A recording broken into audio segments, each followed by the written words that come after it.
કાઠિયાવાડી સરગવાની કઢી બનાવવા માટે તો આ કઢી બધાને બહુ જ ભાવશે. તો ચાલો બનાવીએ. તો એના માટે મેં અહીંયા 3 સિંગ લીધી છે સરગવાની, ટુકડા કરી લીધા અને 1 કપ જેટલું પાણી અને મીઠું ઉમેરી દઈશું. 3 વિસલ કરી લઈશું. તો હવે આપણે છાશ 1 કપ લીધી છે, 2 કપ જેટલું બેસન ને આ રીતે આપણે એકદમ સારી રીતે મિક્સ કરી દઈશું.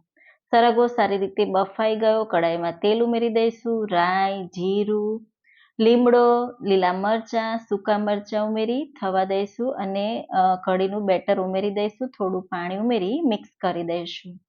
1 કપ જેટલું પાણી ફરી પાછું ઉમેરી દઈશું અને સારી રીતે મિક્સ કરી દઈશું.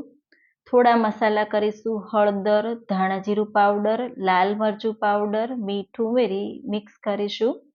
મિક્સ થઈ જાય એટલે થોડી વાર ઉકાળીશું. ઉકળી જાય એટલે આપણે સરગવાની સિંગ ઉમેરી દઈશું. એકદમ સારી રીતે ઉકળવા દઈશું. તો ઉપરથી લાલ મરચું પાવડર અને લસણનો વઘાર કરીશું. તો લીલા ધાણા પણ છાંટી દઈશું. મિક્સ કરી દઈશું. તો ગરમા ગરમ રોટલા સાથે સર્વ કરો.